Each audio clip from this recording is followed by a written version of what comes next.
Housing in Guyana is very costly, with prices going up in more recent years. One would even argue that the cost for housing far outweighs the average wage. This means that low-income earning individuals could not afford to buy a house. But all is not doom and gloom. The PPPC administration, even before coming into office, promised Guyanese affordable housing. And less than a year into office, the government has kept its promise. The government is providing several opportunities for Guyanese to own their own home at affordable cost.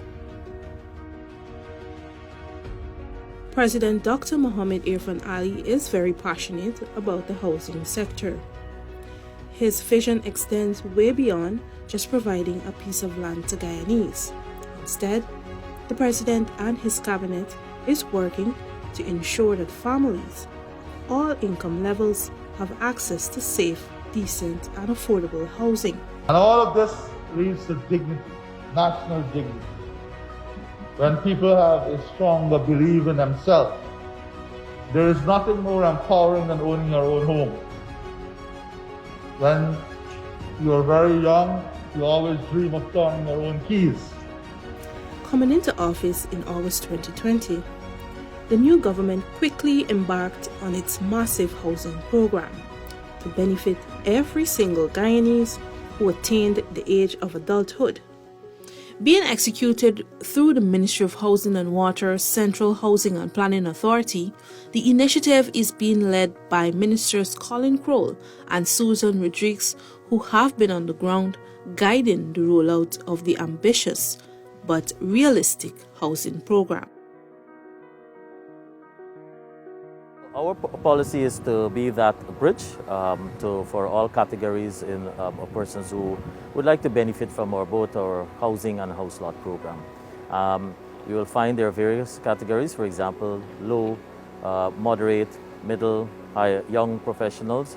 And so from that, we provide that avenue for persons who would like to own their own home, who would like to have that opportunity to start their own family, have their own space. And so this is part of what we do as a facilitator as a government.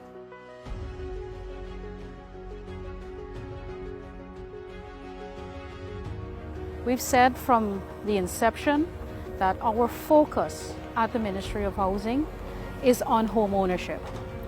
We want to avoid a pattern that had taken place over the previous decades, and that is low occupancy in our housing schemes. And so therefore, we are driving the housing construction. Encourage people to, instead of just receiving an allocation for their land, they have the opportunity to own their own home. So home ownership is our focus, and so hence we are driving the construction industry and the construction of homes, especially for low-income earners. Let's explore the term affordable housing. Affordable housing is housing that a household can pay for, that a family or person can steadily maintain while being able to manage other expenses such as food, clothing, and other basic necessities. For example, a single parent who earns $100,000 per month. For this mom or dad, purchasing their own home in the city is far from reality, simply out of reach. However, with the PPPC government housing program, this quest is no longer out of reach for mom or dad. Here is financial analyst Joel Bagwandin, who explains exactly how mom or dad will be able to secure an affordable roof over their heads under the government's new housing program. For a low-income person, in the example you gave, a single mother earning, let's say $100,000, wherein she has all the expenses. And if you're saying that the lowest low-income housing that the government is working to deliver is 5 million or 5.3, then an installment for about 25 years for that amount alone work out to about $25,000 to $30,000 which is in line to a low-income rent, a low-income person rent. What it means for that person is, one, it would be affordable, right? The installment will not be excessive. It's about 25% of the income. Let's use the 100,000 scenario. At the end, when she finished paying that loan for 25 years, instead of paying a rent to somebody else, that's her property. And as she reduces the principal payment on that loan while paying the loan, remember the value of the property, as I explained earlier, would increase. She has the opportunity to leverage that piece of asset, which is her own home, to enhance her living standard. Let us look at middle-income housing now. Under the administration's housing initiative, a middle-income family who is paying $150,000 rent can now access a property with a significantly lower mortgage rate. Let's say a person wants to borrow or to purchase a $20 million home and he's paying $150K rent. You need 15% equity. 15% equity of $20 million is about $3 million. So you borrow $17 million from the bank. Now you have up to 25 years to repay the loan. Now the installment that you're going to pay the bank, when I work the numbers, is less than what you're going to pay for the rent. So for that $150K example, you're saving about $30,000 a month. If you annualize that $30,000, you're saving, for the whole life of the loan, you could save about $9.3 million over the 25 years. Okay, that's half of the value of the property. Let's now look at some of the homes being constructed by the government targeting low, moderate, and middle-income families. The Central Housing and Planning Authority is constructing houses for sale in several communities along the East Bank, Demerara, and Greater Georgetown. Currently, over 200 low-income homes are under construction in Prospect on the East Bank, Demerara. These houses measure 600 square foot and carries a total cost of $5.5 million, inclusive of the cost of the land, which is $300,000. Further, the 1,000 homes project slated for Little Diamond and Great Diamond will bring the government closer to achieving its goals of making homes affordable to low-income families. The construction of these homes is scheduled to commence during the first quarter of 2022. For the moderate income families, 2-bedroom elevated homes are being constructed in Cummins Lodge, Greater Georgetown. These homes are in great demand. As I was saying earlier, we are in the process of building 157. Of this 157, 80% have already been allocated, already had loans approved at the bank. And so that shows you demand, and we have demand far more that exceeds what we have. What we did, we went into the system and identified persons who would have expressed interest in the past in these type of units. We went to them first to find out if they were still interested. Those who were, we accommodated them. We then went to persons who were in the system a long time, waiting for houses, and give them this as an alternative. Instead of an house, do you wish one of the turnkey houses? And those who express that interest, we accommodated them.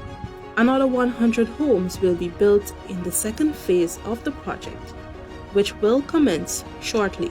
We've already started the preparatory works for those 100. In terms of the infrastructure work, as you can see, we're putting in all the roads, all the drainage, all the lights, water. There'll be recreational facilities. We hope to have a nursery school in the area, a play school, a health center, all the amenities that comes with a full community. We're not only just building houses or giving out houses. We want to create communities, and all these amenities comes with a community.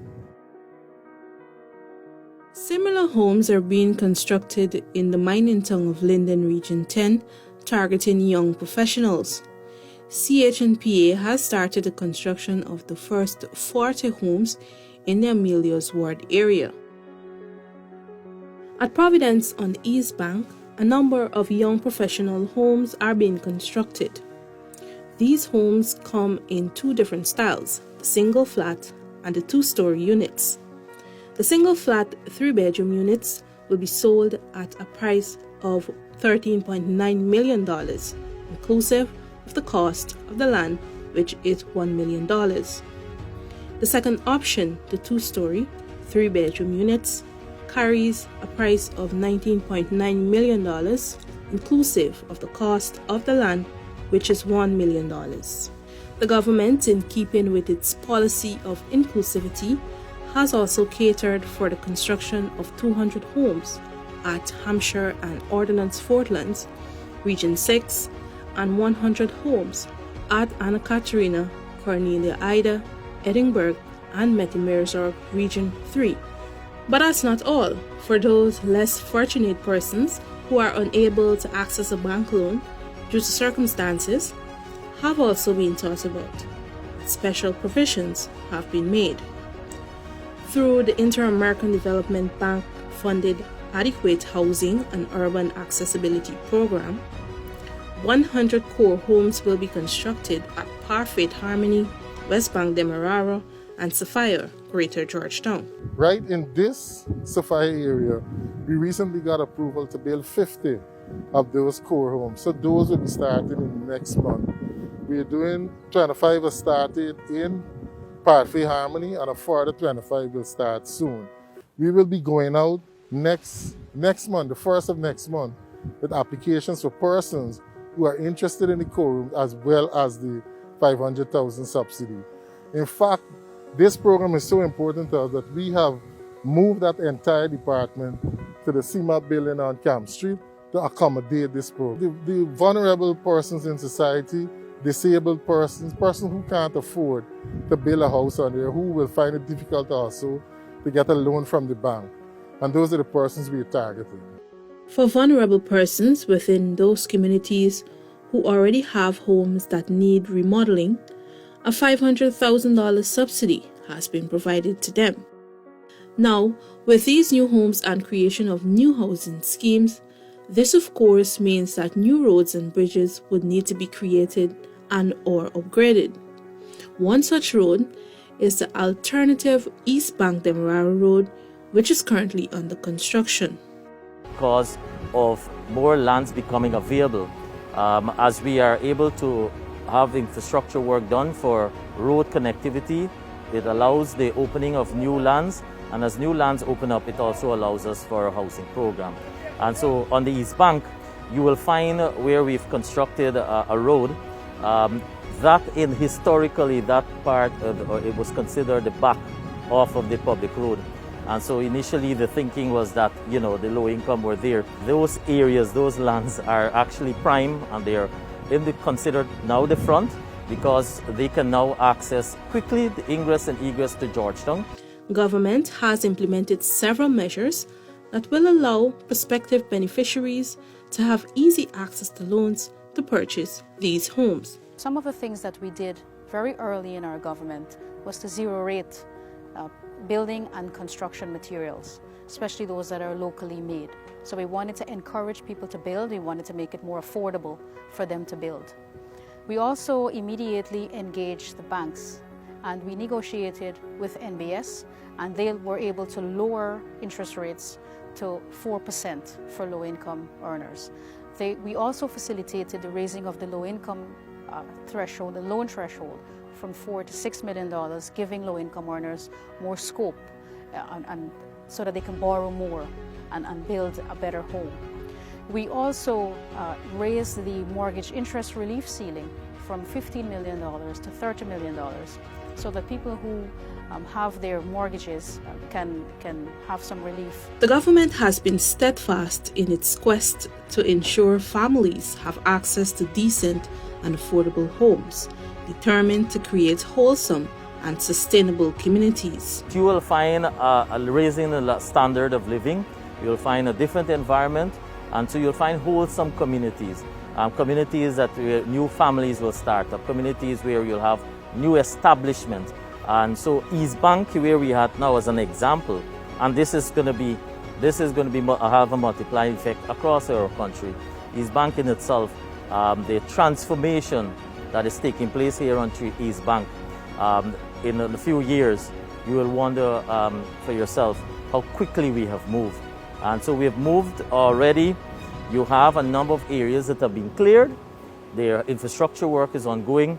So by the end of this year, you have thousands of persons who will be able to move in. For example, in Great Diamond, Little Diamond, they will be able to move into their lot and start their own building, which complements our housing program we have where we are building the houses. Affordable homes can also help to mitigate squatting and curb unlawful activities within the housing sector, Minister Rodriguez says. Those persons who are occupying lands illegally, and we have to relocate. We want to bring them into communities like these and move them into low-income homes, because we're taking them out of a shelter that they already have. And we have to put them in a place that is safe. We have to put them in a place, where they can live comfortably and they can have security. Affordable homes can also create generational wealth.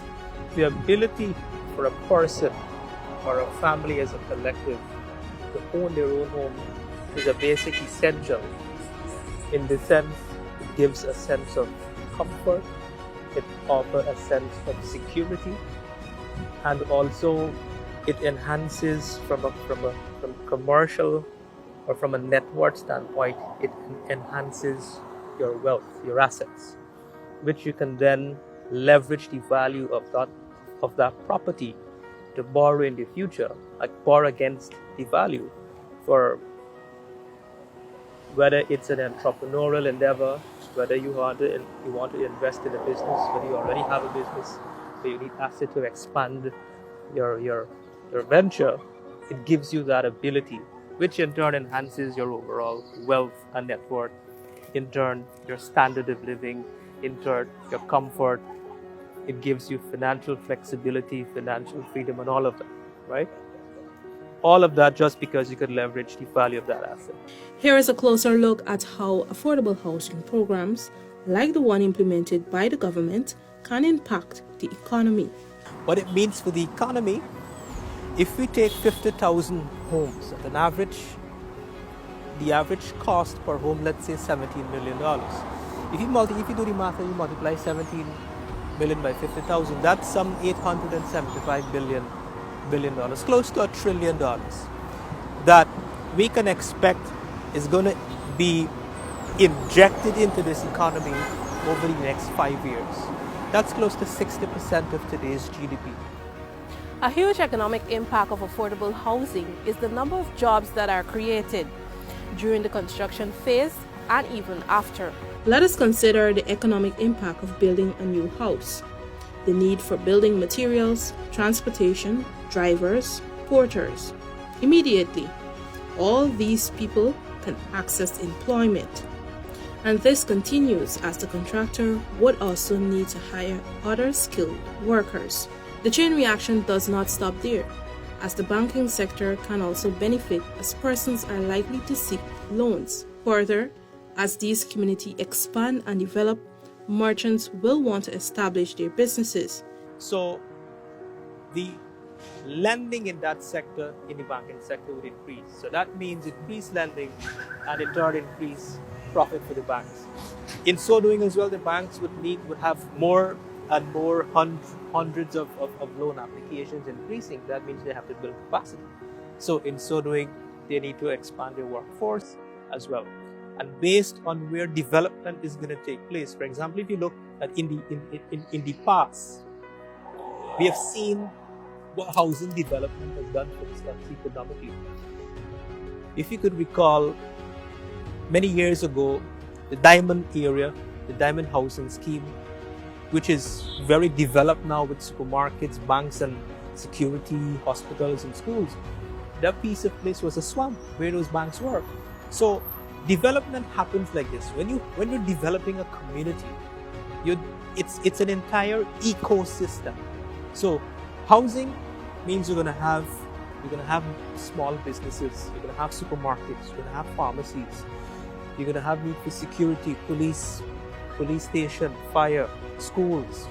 Then as these communities develop, you're gonna have banks that are gonna extend branches as well. In keeping with its manifesto, the PPPC government is committed to delivering 50,000 house lots, 10,000 annually to Guyanese within its first term in office. This will be done through the distribution of house lots and the construction of homes for lower to middle income families. This has been part one of a short documentary where we highlight the government's affordable housing program. In part two, we will look at how citizens are benefiting from the allocation of these homes.